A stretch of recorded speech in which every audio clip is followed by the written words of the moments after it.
अब situation room में हमें इस वक्त ज्वाइन किया है साबिक सफारतकार डॉक्टर जमील साहब ने और ब्रिगेडियर रिटायर्ड हारिस नवाज साहब ने। आप दोनों मेहमानों का शुक्रिया अदा करता हूं।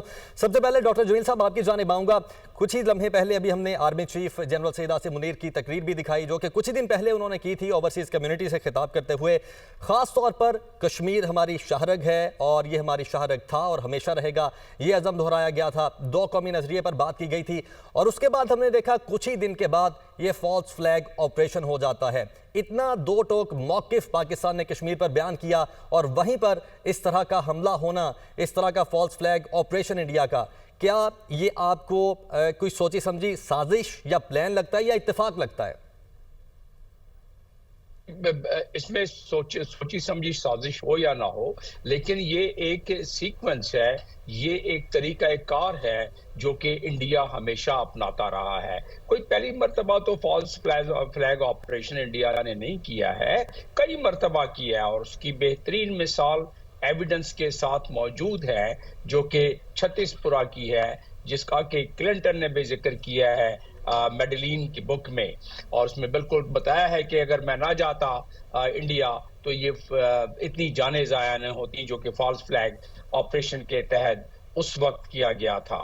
तो ये वो है। और दूसरा रहा कि सिपाही सालार ने जो तकरीर की वो कायद-ए-आज़म का भी वही मौक़िफ़ रहा है, टू नेशन थ्योरी का मौक़िफ़ रहा है, कश्मीर हमारी शहरग है, ये शुरू से हमारा मौक़िफ़ है और दुरुस्त है। तो उस लिहाज से उस मौक़िफ़ का इयादा करना हम सब का फ़र्ज़ है और सिपाही सालार ने भी वही किया है।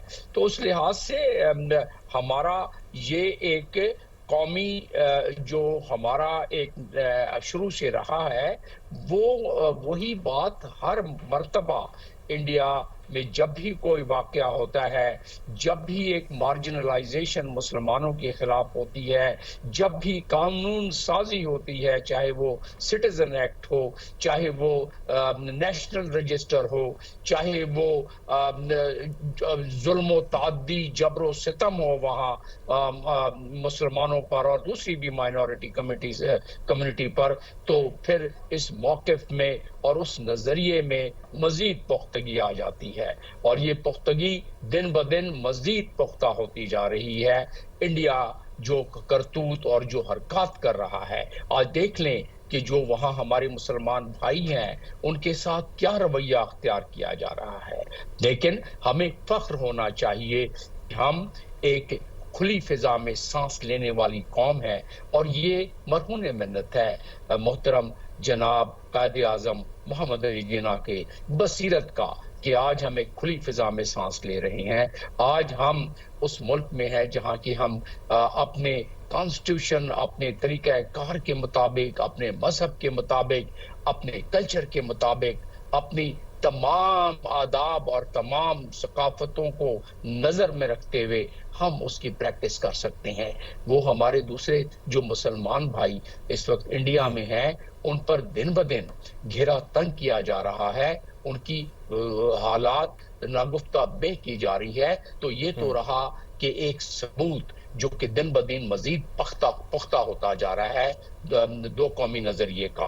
अब बात अगर करें आप कि ये जो हरकत की है इंडिया ने अनंतनाग में, जो कि दो दिन पहले का वाक़या है, उस पर हमने तो कुछ नहीं कहा, हमने तो बड़ा मेच्योर किस्म का रिस्पांस कल दे दिया हमारे नेशनल सिक्योरिटी कमेटी ने। उस रिस्पांस में हर नुक्ते पे अगर आ जाएं तो उस हर नुक्ते का एक कवर है, एक इंटरनेशनल कानून में उसकी गुंजाइश है कि हम वो तमाम इक़दामात कर सकते हैं। हमने तो पहले ही की, इंडिया ने पहले पाबंदी लगाई, इंडिया ने बॉर्डर बंद किया, इंडिया ने वीज़ा कैंसिल किया, इंडिया ने हमारे हाई कमीशन को स्केल डाउन किया, हमने उसका जवाब दे दिया। रेसिप्रोसिटी तो डिप्लोमेटिक एरिना में, डिप्लोमेटिक मामला तो रेसिप्रोसिटी पर काम से दुनिया में जो कौमें हैं वो अगर इस चीज मामले पे अगर न करें इस पे रिस्पांस, तो फिर वो उनकी अपनी वकार अपनी उनकी जो एक नजरिया है, उनकी अपनी एक जो सही। वक़्त है, उसमें कमी आती है और इस वक़्त में हम कमी नहीं आने देंगे, इस कौमी जी डॉक्टर वक़ार साहब, में बिल्कुल कमी जहां नहीं आपने आने फरमाया देंगे। कि हम जंग की तरफ जा नहीं रहे या हम कोई इस तरह के इकदाम कर नहीं रहे, लेकिन हमें फोर्स किया जा रहा है और जवाब देना तो फिर जाहिर है फर्ज बन जाता है। आप हमारे साथ ही मौजूद रहिए। ब्रिगेडियर रिटायर्ड हारिस नवाज साहब भी हमारे साथ हैं, उन्हें भी शामिल गुफ्तगू कर लेते हैं। हारिस साहब, जमहूरियत की बड़ी बात करता है इंडिया, लेकिन जो अपने खिलाफ आवाज़ें उठ रही हैं और बड़ी रेशनल आवाज़ें उठ रही हैं, बड़े ज़बरदस्त सवाल उठाए जा रहे हैं कि तहकीकात की जाएँ और जो क्वेश्चंस उठने चाहिए इस वाक़े के ऊपर वो उठाए जा रहे हैं, लेकिन उनको भी दबाया जा रहा है और गिरफ्तारियाँ की जा रही हैं। इस किस्म के जारहाना इक़दाम को कैसे एनालाइज करेंगे आप? देखिए, इंडिया में कोई जमहूरियत नहीं है। ये सारा वहाँ पर कंट्रोल जो है वो ये आरएस के जो 4 गुंडे हैं, आई टेक दम टेररिस्ट गुंडाज, जिसमें नरेंद्र मोदी, अमित शाह, राजनाथ सिंह और उसके बाद अजीत डोभाल, ये अखंड भारत का लेके शोशा चल रहे हैं। और जो एक सेकुलर इंडिया था उसका चेहरा मसक करके रख दिया। जिस तरीके से जुल्म और बर्बरीत वहाँ कश्मीरियों के साथ हो रही है, फिर आपने मणिपुर में देखा क्रिश्चियन के साथ जो किया गया है, सिखों के साथ किया गया, 25 करोड़ मुसलमान वहाँ पर कैद में रह रहे हैं, हर वक्त उनके ऊपर तलवार लटक दी। अब एक नया वफ़ का कानून लिया गया है जिसमें तमाम उनकी प्रॉपर्टी, जो पुराने नवाब थे, राजे थे, सब की ज़मीनों पे, कारोबार पे कब्जे किए जा रहे हैं। इनसिक्योरिटी कर दी गई है। दलत का आपके सामने क्या हाल है। नॉर्दर्न ईस्टर्न साइड पर जो एंसलेट मूवमेंट है, नागाज हैं, मीजूज हैं, आसामी हैं। अभी आपके सामने एक मुसलमान आसाम का एमएलए ने जी सिर्फ ये बात की है कि ये एक से ड्रामा किया गया फंसाने के लिए, उसको अरेस्ट कर उसको लिया, गिरफ्तार कर लिया, उसके सब इस तरह के लोगों को अरेस्ट किया। तो यहाँ पर आप उसके बाद वहाँ पर मुसलमान अपनी मस्जिद में नहीं जा सकते, मस्जिदों में कब्जे कर रहे हैं, कोर्ट उन्होंने अपने कंट्रोल में किए, उनके हाथ पांव बांधे हुए हैं। तो ये जमहूरियत नहीं है, it is a total dictatorial. Harish Nawaz साहब, इसी में अगर मैं ऐड कर दूं कि इसी मंथ में वक्फ बिल को भी चेंज कर दिया गया, उसमें भी जो गैर मुस्लिम है उनको ऐड कर दिया गया, हिंदुओं को ऐड कर दिया गया इसी मंथ, द करंट मंथ। तो अब आप देखें कि ये क्या चाह रहे हैं। उसके बाद पाकिस्तान को एज ए नेबर बर्दाश्त नहीं करते हैं। आपके साथ इनमें बांग्लादेश था, उन्होंने भी इनको किक आउट कर दिया। बाकी जितने मालदीव, नेपाल, भूटान जितने हैं, सब they are out of it. India is now singled out in this region के अंदर, और उनका अभी भी हेजमोनिक डिज़ाइन यही है कि किसी तरीके से अपनी हेजमनी करो, और पाकिस्तान क्योंकि वो दे फील के दे स्टम्बलिंग ब्लॉट है तो इसके खिलाफ कार्रवाई करते हैं। अब इंडिया एक बहुत बड़ा टेररिस्ट मुल्क डिक्लेयर तकरीबन हो चुका है, क्योंकि जो उन्होंने कनाडा में किया सिखों के साथ, साजिश पकड़ी गई अमेरिका में, पाकिस्तान के 20 लोग शहीद किए जो कश्मीर कॉज को सपोर्ट कर रहे थे। फिर उसके बाद ये यूके में, ऑस्ट्रेलिया में, हर, और पाकिस्तान में जो खुला इनके मिनिस्टर कहते हैं कि हम आज़ादी की तारीखों को जो है BLA, BLF इनको हम सपोर्ट कर रहे हैं। मिसिंग पर्सन को इन्होंने एनरोल किया हुआ है। काबुल एम्बेसी में जाके वो TTP को और IS खुरासान को उनको सपोर्ट करते हैं। अब गुलबचन यादव की मिसाल हमारे सामने, आई फील के now is the time Gulbachan Yadav का फाइनल केस करें, इसका बॉडी बैग भेजें इंडिया में ताकि इनको पता चले। सेकंड, दे थिंक कि ये इजराइल की पॉलिसी के साथ चल रहे हैं, जैसे वहाँ वो गजा में जुल्म कर रहा है, दे फील के they can do in Kashmir. यहाँ पर पाकिस्तान एक सॉवरन इस्लामिक न्यूक्लियर मुल्क है, बड़ी फाइटर्स और बैटल हार्डेंड आर्मी है। You can't do anything, please be careful. ये जो आप कभी कहते हैं हम इंटर ट्रीटी को ख़त्म सस्पेंड कर रहे हैं, या हम सर्जिकल स्ट्राइक करेंगे, वॉर हिस्टेरिया उठा के अवाम कैसे ले गए हैं जैसे ये खिलौना है। दे डोंट नो कि इनको नहीं पता कि ये 1-2 न्यूक्लियर मुल्क हैं। जब लड़ाई शुरू होती है, चाहे कश्मीर में हो कहीं हो, इसके डायनामिक्स का किसी को पता नहीं होता कहाँ जाके एंड करेगी। इसलिए पाकिस्तान ने, आई एम श्योर कि ईरान को, उसके बाद टर्की को, रशिया को, अपने रीजन में चाइना को, मिडल ईस्ट कंट्रीज़ को बता दिया होगा कि अगर यहाँ पर ये कुछ होता है तो इसकी आग की लपेट में पूरा रीजन आएगा, और रीजन से इसके फॉलोअर जो हैं they can go to the globally also. इसलिए मेरे ख्याल में इनको समझ आनी चाहिए। कल के जो सिक्योरिटी कमेटी के इजलास में पाकिस्तान ने जाहिर कर दिया कि वो बहुत मैच्योर रिस्पॉन्सिबल न्यूक्लियर स्टेट है। हारिस नवाज साहब, अभी आप जिक्र कर रहे हैं हमारे पाकिस्तान के इकदाम का, माय क्वेश्चन वुड बी, आप समझते हैं कि पाकिस्तान के जो इकदाम हैं वो इतने ज़बरदस्त हैं कि उल्टा भारत के गले पड़ गए, अपनी ही जो मेडिसिन है उसका टेस्ट अब उसको चखना पड़ रहा है? इन वहाँ पर सफ़े मातम बचे हुए, they don't know what to do. इनको ये जो पाकिस्तान ने कमर्शियल फ्लाइट बंद की हैं, 7-8 घंटे का टूर लगाना पड़ेगा इनके जहाज़ों को। आप मुझे बताएं कि उस पर किराया भी बढ़ेगा, फ्यूल भी बढ़ जाएगा। और क्या इंडियन इनके इवन नेशनल्स इनकी एयरलाइन में जाना चाहेंगे या वो फॉरेन एयरलाइन में जाएंगे जो डायरेक्ट पाकिस्तान के ऊपर से जाएगी? इनको बिलियन ऑफ डॉलर का लॉस होगा। आप इमेजिन करें इनके साथ क्या होना है। फिर इसके बाद पाकिस्तान, इनका जो ट्रेड पाकिस्तान में आता था जो 1.2 बिलियन डॉलर का, वो हमने बंद कर दिया।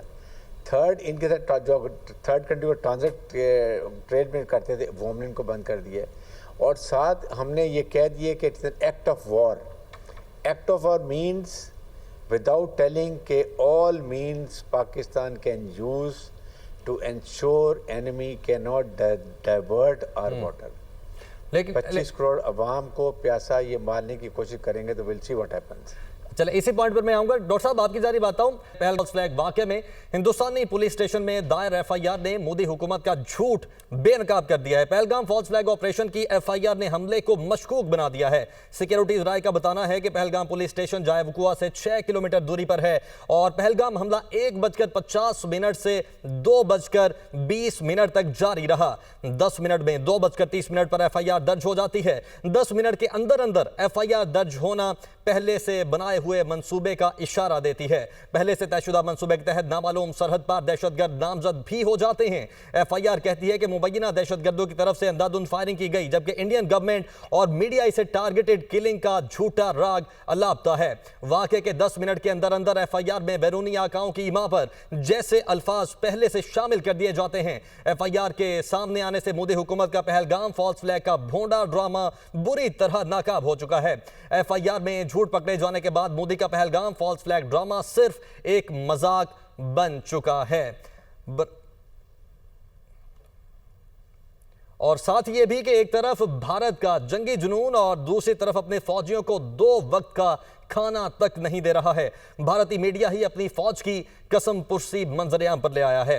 पाकिस्तान को जंग की धमकियां देने वाले भारत के फौजी 2 वक्त के खाने के लिए गांव वालों के मरहूने मिन्नत और उनके हाथों में रोटी मांगने का कटोरा लिए बैठे हुए हैं। जंगी जुनून में पागल भारत अपने फौजियों को 2 वक्त का खाना नहीं दे सकता। भारतीय मीडिया अपनी फौज की कसम पुर्सी से मंजर पर ले आया है, जबकि भारत के फौजी 2 वक्त के खाने के लिए गांव वालों के मरहूने मिन्नत हैं। और साथ ये भी कि एक तरफ भारत का जंगी जुनून और दूसरी तरफ अपने फौजियों को 2 वक्त का खाना तक नहीं दे रहा है। भारतीय मीडिया ही अपनी फौज की कसम पुर्सी मंजरेआम पर ले आया है। पाकिस्तान को जंग की धमकियां देने वाले भारत के फौजी 2 वक्त के खाने के लिए गांव वालों के मरहूने मिन्नत और उनके हाथों में रोटी मांगने का कटोरा लिए बैठे हुए हैं। जंगी जुनून में पागल भारत अपने फौजियों को 2 वक्त का खाना नहीं दे सकता। भारतीय मीडिया अपनी फौज की कसम पुर्सी से मंजर पर ले आया है, जबकि भारत के फौजी 2 वक्त के खाने के लिए गांव वालों के मरहूने मिन्नत हैं। हारिस नवाज साहब, मैं आपकी जानिब आऊंगा। ये जो भी उनका फौजी जवान है, हम उनको अपनी सिंपैथी भी दे सकते हैं। वो वहां पर मौजूद है, अपनी ड्यूटी दे रहा है, लेकिन रोटी के लिए उसको जो गांव वाले हैं उसके तरले करने पड़ रहे हैं, उसकी मिन्नतें करनी पड़ रही हैं। लेकिन जो वहां की गवर्नमेंट है, हिंदुत्व नजरिया है, मोदी हुकूमत है, वो इनके साथ ये खिलवाड़ कर रही है। और यही नहीं, आपके इल्म में है कि इससे पहले भी खुदकुशी के भी इवन मुतअद्दिद वाकयात मंजरेआम पर आ चुके हैं वहां पर। ये एक यकीन करें फ़ौज के लिए, कमांडर के लिए शर्म का मुकाम है कि वो अगर अपने ट्रुप्स को इज्जत से 3 टाइम खाना नहीं दे सकती। और दुनिया में इंडियन सोल्जर्स का सबसे ज़्यादा खुदकुशी का रिकॉर्ड है दुनिया के अंदर। दिस शोज़ कि इन लोगों को अपने कमांड के ऊपर ट्रस्ट नहीं है। जिन ट्रुप्स को अपने कमांड पे ट्रस्ट नहीं होता वो लड़ाका फ़ौज नहीं होती है, वो गीदड़ों की तरह लड़ती है और मौका मिलता है तो अपने ही कमांडर को पीछे मार देते हैं। ये मैं आपको फैक्ट बता रहा हूँ। पाकिस्तान आर्मी में सबसे ज़्यादा ज़रूरत दिया जाता है administration, command, moral of troops. जिस वक्त भी एक्सरसाइज होती है, लड़ाई होती है, जितनी मर्जी लड़ाई होती है, एक हमारी टीम होती है, वो बहुत ही मुनज़्ज़म तरीके से सुबह गर्म चाय नाश्ता, शायद दोपहर शाम के वक्त उनको जो होता है वो डिनर लंच प्रॉपर दिया जाता है, रात को खाना पहुंचाया जाता है और इंश्योर किया जाता है कि उनको चाय वक्त के मुताबिक बनाएं और ख़ुद भी बनाएं, उनको राशन दिया जाता है। ये मोरल ऑफ ट्रुप्स होता है। और कमांडर ट्रुप्स कि आपके कमांडर हमारे they lead from the front, they are always with them. इसीलिए हमारे ऑफिसर्स की ज़्यादा कैजुअल्टीज होती हैं, ज़्यादा शहादतें होती हैं। दे show inspiring command. Chief army staff general Asif Munir आपने देखा होगा, हर मौके पे, चाहे ईद हो, बकरा ईद हो, रमज़ान हो, he is with troops in the forward area जहाँ पर ये दहशत के खिलाफ ट्रुप्स लड़ रहे हैं। That is called command. और यहाँ पर जिस तरीके से वो खुल्लम खुला कह रहे हैं कि हम रहमो करम पर हैं वहाँ के अवाम पे, उनकी मर्जी होती है, इनको भीख की तरह, भिखारियों की तरह खाना दे देते हैं, वरना ये भूखे रखते हैं। भूखी फ़ौज क्या लड़ेगी? ये फ़ौज वो है जो अनट्रेंड, अनप्रोफेशनल, सिर्फ नहते कश्मीरी औरतों, बूढ़े बच्चों को ये शहीद कर सकती है। ना इन्होंने कोई लड़ाई लड़ी है पिछले 30 साल से। पाकिस्तान की फ़ौज पिछले 3 दहाइयों से 4-5 दफ़ा हमारी हाई रेजिमेंट जो जाके नॉर्थ बलूचिस्तान में, साउथ बलूचिस्तान में, बलूचिस्तान में they are fighting against terrorism और अपनी कामयाबी के झंडे गाड़ रहे हैं। और हर साहब डेली बेस पे 100 से ज्यादा तो ऑपरेशन है। है, डेली बेस पे 100 से ज्यादा तो दहशतगर्दों के खिलाफ ऑपरेशंस की फिगर है। 180 जी 180 operation, intelligence operation per day.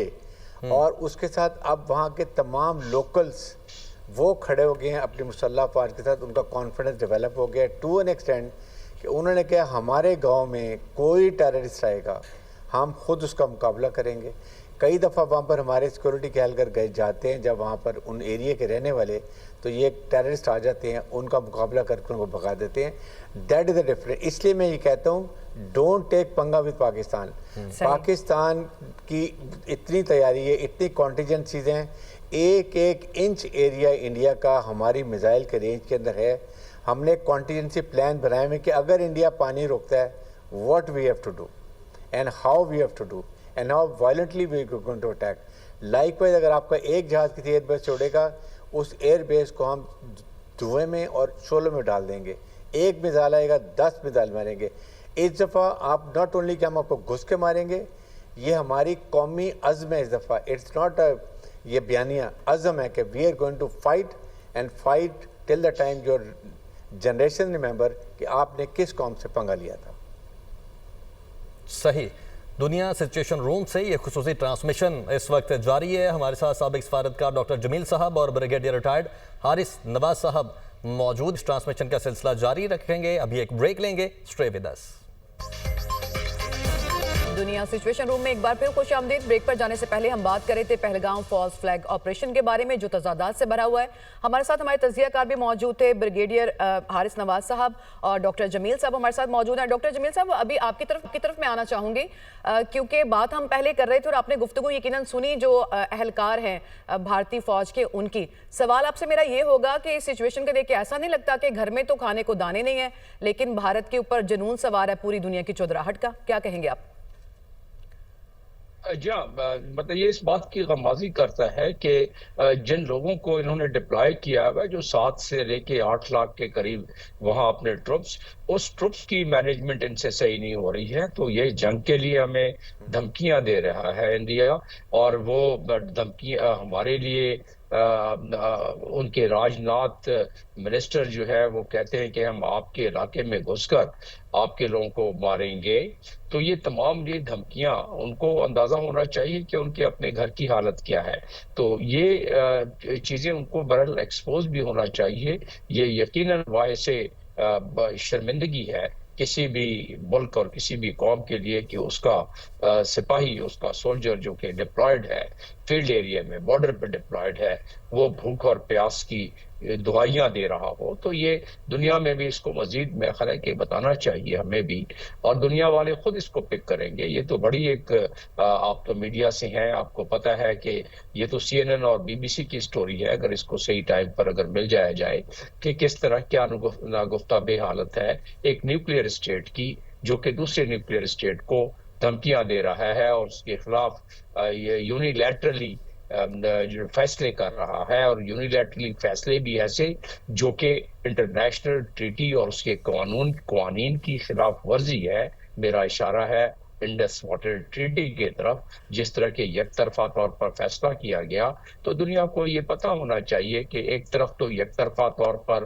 कानून और इंटरनेशनल कानून की खिलाफ वर्जी करते हुए एक तरफ तो फैसले किए जा रहे हैं दूसरे न्यूक्लियर स्टेट के खिलाफ, और उसमें वजह उसकी ये है कि इंडिया में इस वक्त जो हुकूमत वक्त है उसके लिए प्रॉब्लम है बहुत बड़ी, और वो ये है कि वो आरएसएस प्रोपेल्ड, वो हिंदवाता प्रोपेल्ड, हिंदवाता और आरएसएस पावर्ड हुकूमत है, तो उसे उस नजरिए को ले चलने के सही है। लिए डॉक्टर साहब हमारे बहुत साथ सारी ही आप रहिए, वक्तियां हारिस नवाज साहब की तरफ चलेंगे। हारिस साहब, अभी हम एक और खबर शेयर कर रहे थे जिसमें जो एफआईआर से मुतालिक है, जिस तरह हमने देखा कि वाकया होता है लेकिन 5 मिनट के बाद ही जो मीडिया है वो पाकिस्तान पे इल्जाम धरना शुरू कर देता है, और एक और तजाद इसमें यह है कि वाकया होता है और उसके 10 मिनट के बाद ही एफआईआर दर्ज हो जाती है, और एफआईआर में भी जिस किस्म की बातें लिखवाई जाती हैं पता ये लगता है कि ये ऑलरेडी जहन में सब चीजें थी। इसको किस तरह से एनालाइज करते हैं आप? देखें, ये एक बिल्कुल स्क्रिप्टेड ड्रामा था जिसमें आप ये देखें 10 मिनट के अंदर कहीं इतने बड़ा इंसिडेंट की एफआईआर होती है और उस एफआईआर में लिखा जा रहा है अंधाधुंध फायरिंग हुई है, और मीडिया कह रहा है कि वहाँ पर टारगेट किलिंग हुई है। अंधाधुंध फायरिंग मीन्स कि 10 किलोमीटर तक आवाज़ें जानी चाहिए फायरिंग होती हुई। वहाँ की लोकल पॉपुलेशन को फ़ौरन पता चलना चाहिए कि समथिंग इज़ गोइंग रॉन्ग, कोई ऑपरेशन हो रहा है जहाँ पे मारा जा रहा है। ऑपरेशन किस बात का? निहत्थे लोगों के ऊपर कौन अंधाधुंध फायरिंग करता है, मुझे ये बताइए। और उनको लापता किया जाता है। वहाँ के लोग और फिर खुद पहले कह तो रहे ये हैं, भी बातें कहा कर जाता रहे हैं। रहा कि नाम I पूछ think पूछ ये- कर गोलियां मारी गई हैं। अब वो अच्छा वो आपने जो हिंदुओं को मारा है, मुसलमानों को, मुसलमान भी उसके अंदर शामिल हैं। फिर आपने देखा कि एक नेवल कमांडर्स की बीवी सोशल मीडिया शोर मचा रहे हैं, उनको दिखाया हुआ कहीं बेचारे बैठे हुए थे, पुरानी कोई पिक्चर निकाली है कि वो कहीं वादी का नज़ारा कर रही है, बीवी हस्बैंड सो रहा है, कहा जी ये मर गया, ना खून ना कोई कपड़ों के ऊपर कोई चीज़, ना बीवी रोती नजर आ रही, और वो अब बार बार कह रहे हैं खुदा के लिए हमारा पीछे छोड़ दें, we are alive, nothing has gone wrong with us. तो ये चीज़ें, ये आप एक और बताइए, जमील साहब भी बैठे हैं, माशाल्लाह एम्बेसडर रहे हैं, कि ये इमेजेस आपको पता है कि सैटेलाइट से अमेरिका के पास भी होंगे, ये रशिया के पास भी होंगे, यूरोपियन यूनियन के पास भी होंगे, चाइना के पास भी होंगे, तमाम ममालिक के पास होंगे। Right. They are keeping quiet, they are laughing at the stupidity of ये इंडियन गवर्नमेंट के ऊपर। ठीक है, हारिस नवाज साहब हमारे साथ मौजूद हैं और साबिक सफ़ीर डॉक्टर जमील साहब भी हमारे साथ मौजूद हैं। दुनिया सिचुएशन रूम से ये खुसूसी transmission Pahalgam false flag operation के हवाले से जारी है, और भारत ने जो ड्रामा रचाया है उसके बाद दोनों मुल्क जंग के दहाने पर आ चुके हैं। ये ट्रांसमिशन का सिलसिला जारी रहेगा, लेकिन अभी एक ब्रेक लेते हैं। Stay with us.